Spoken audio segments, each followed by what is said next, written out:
Hello again guys, and welcome back to the channel. If you didn't see the first video I put out with these three roses here in the Danish Renaissance series, you can go watch them now. They're very solid roses. But this video won't be about these three, so we are going to put them over here. This video will be about these five here. And it is 5 roses from different breeders. You have Munstead wood, you have Thierry Marx, you have Eveline wild, and you have Kaffe Fassett, and you have Abbaye de Maubuisson. At least that's how I believe it's pronounced. French can sometimes be hard, but Abbaye de Maubuisson is from a monastery down in France. It's a Gilliot rose. And yeah, but let's go over them. First, we of course have Munstead wood, as you all know. Wonderful fragrance, you get that powerful Gallica fragrance. Oh yeah, it's about 8 to an 8.5 for me on fragrance. It has a lot of thorns and it doesn't always have the health I wished it had. But when you see it in videos like these, where you see these stunning flowers, right? Like, what more could you want for? And it is fragrant, but you know what? Towards the end of the year, I'm going to be showing you all some more healthy red rose varieties you could be growing instead of Munstead wood. And I have like 30 other different varieties of these more red scented roses. So I'm going to show you some more varieties you can grow instead of waiting on the lovely and Munstead wood. So I won't spend too much time on Munstead wood. It is one of those roses I would give 8.5 on fragrance and probably a 6.5 on health. And the flower is amazing, so that will be an 8 for me, and the storytelling is also quite high. But the reason I don't really recommend people growing this rose is because it is a bit of a fragile beauty on health, and some people don't mind that. But to be honest, if you're spending all that energy, in my opinion, for a few flowers per year, maybe you should consider switching to one of the more scented reds that give you many more flowers, but that's only my personal opinion. And then we have a special one. This is a Delbard rose called Thierry Marx, and it is a wonderful rose because it has this color change in the violet and the lavender tones. And I haven't seen such a color change except for the historic roses. There's some historic rose, or there is a historic rose known as Bella de Crécy, and it has that color change. But Thierry Marx has the same color change, and honestly, that is quite unique. And let's just take a whiff of scent here. Oh yeah, whoa, that's actually quite something. Like, how to describe this rose? You all know the scent of raspberries. This rose is scented exactly like raspberry. Don't get me wrong, you can have the Gallicas that can sometimes give you a hint of raspberry, and therefore a lot of people say they're raspberry scented. But this one is scented exactly like raspberry. And when I say raspberry, I mean exactly like raspberry. There is no difference between this one and smelling to a raspberry. And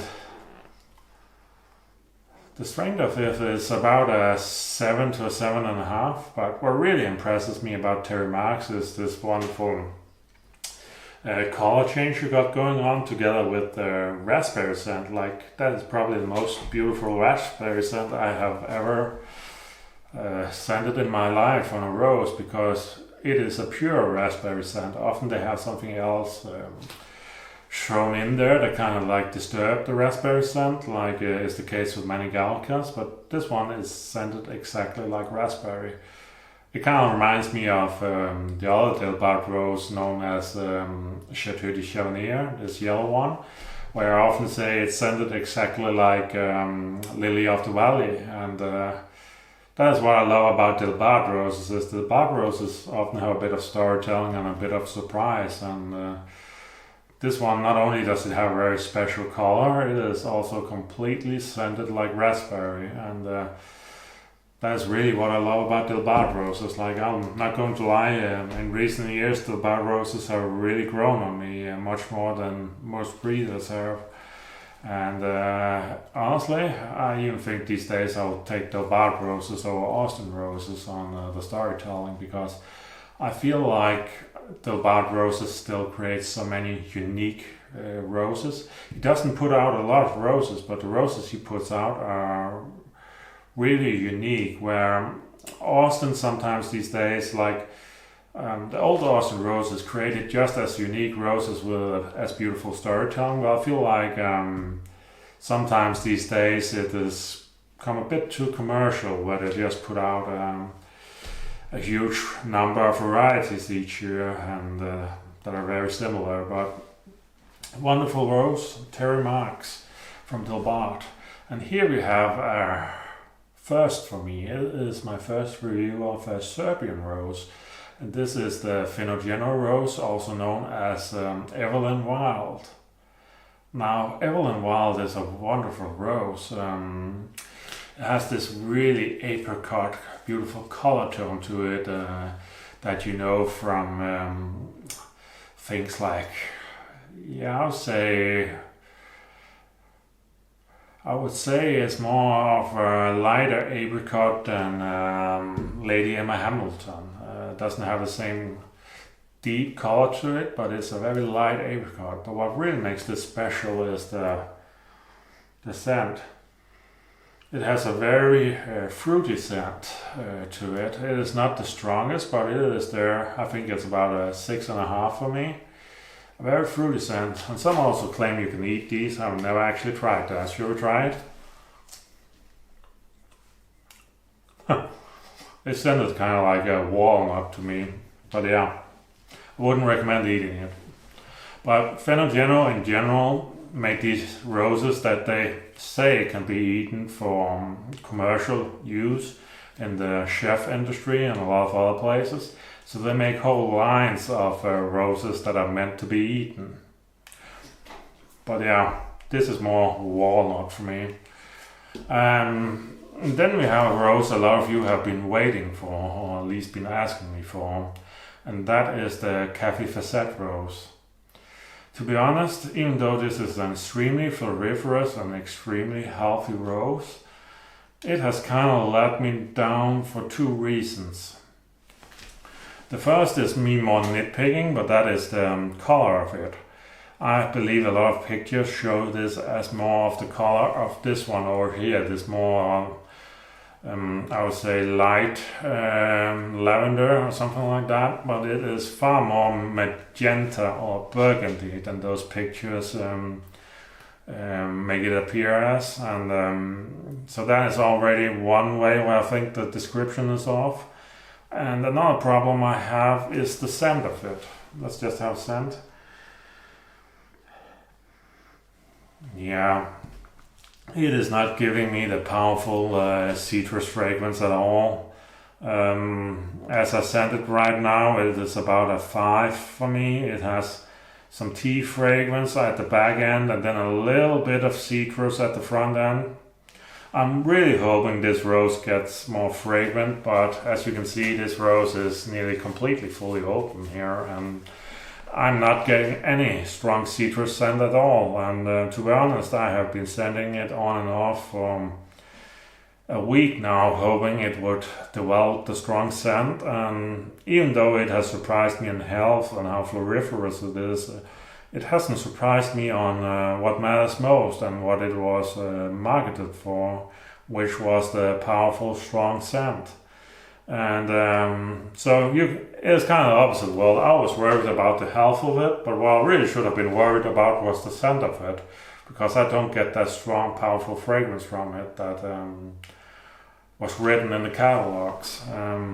maybe my rose is just a rare case, but let me know if you are growing Kaffe Fassett and if you get strong fragrance from it, because right now it's not looking good for this one, for sure. Wonderful floriferous, wonderful healthy, but not much fragrance. Honestly, if you want a strong citrus fragrance, Princess Alexandra I just reviewed from the Renaissance collection, that has a really strong citrus scent. But sadly, Kaffe Fassett, yeah, it's not even close. Not even close at all. And lastly, we have the one I really struggle to pronounce, Abbaye, the Maubuisson. And it's a wonderful new rose. This one is more white now, but it starts out more this light pink, and then it changes into the white. And yeah, let's have a whiff.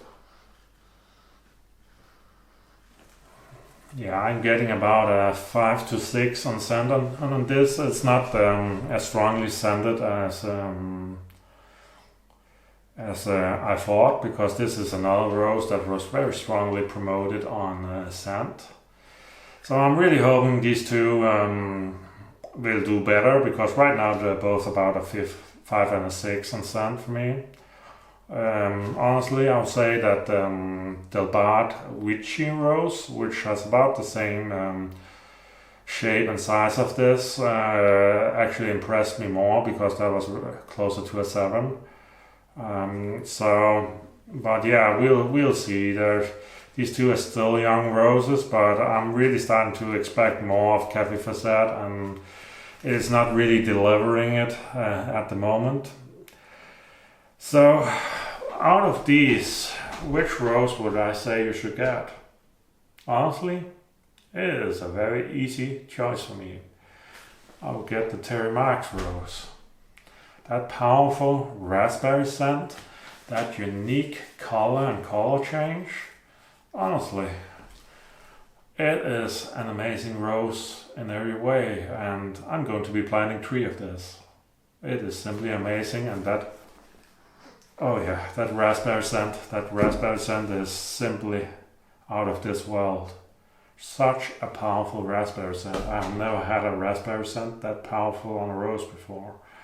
And I know a lot of you want to go the Munstead wood route, but bear with me there. There will be better reds for you to grow, and it is very hard getting this one. But really, until then, maybe consider a Thierry Marx rose. It is a wonderful Delbart rose. It kind of reminds me of Chateau de Chaumière, as I said before. It's a rose you don't really think a lot about in pictures, but then you get it growing in your own garden, and you realize that Delbart effect, where you have this wonderful storytelling. This also seems to be a really wonderful rose from Delbart. But yeah, guys, that was it for today. And if you haven't seen the Danish rose review, go check that out. And yeah, I'll just leave you with saying that maybe these two, Princess Alexandra and Thierry Marx, maybe they deserve a consideration next time you're shopping roses. Delbart and Paulson roses. So yeah, take care out there, guys, and have a good day.